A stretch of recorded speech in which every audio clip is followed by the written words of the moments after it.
Hey everybody, so I've got a 2010 F-150 with a manual single climate control. About a week ago it just started blowing hot air. I tested the air conditioning system, seemed to be working fine, so through a little research I realized it was the Blend Door Actuator.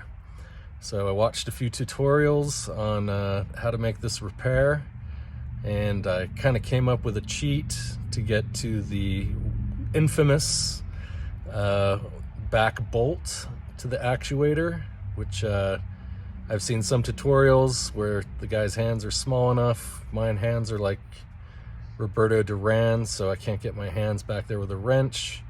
And I've seen others where they take apart the whole dash, including the airbags, everything else, to access it. I just figured, what the hell, I'm gonna cut through it. So check this video out, like it if you like. It's definitely a redneck fix, but it'll probably save you $800,000 versus taking it into the dealer to have it fixed. So all right, this is what I did. All right, so there's other tutorials on how to get to this point as far as taking your dash apart, and I'm not going to show you that, but it's pretty easy. It takes about 15-20 minutes once you get out of the, take out the radio and everything. You're good to go. Also helps to have access through the glove box right here. I've got a lot of aftermarket electronics, radio, backup sensors, this, that, and the other, so there's a whole bunch of extra wiring in there, which just makes it even tighter to get in to make the repair. But yeah, just check it out, see how I got to that back bolt. Certainly saved me a lot of time and frustration. Okay, so I'm going to try to skin a cat a different way. So I'm trying to remove this Blend Door Actuator. I'm sure in other videos you've seen right behind this, there's a bolt, and it's just pretty impossible to access. I know some people have been able to do it, but I have gorilla hands and there's no way I can fit my hand up in there. So I'm going to attempt, I removed the easy front bolt. I'm going to attempt and lift it up a bit.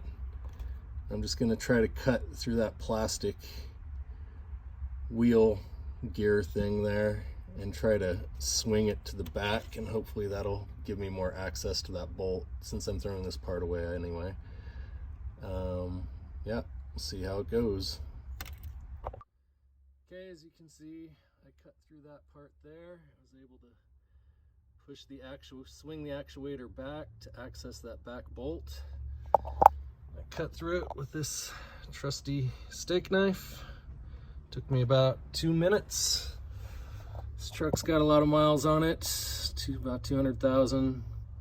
So once I get the new one in there, I'll see if I want to bother trying to put that back bolt back in, or if just the front one will keep it tight enough. All right, it's out. I can tell you, without cutting through that, there wasn't a chance in hell I was getting that sucker out.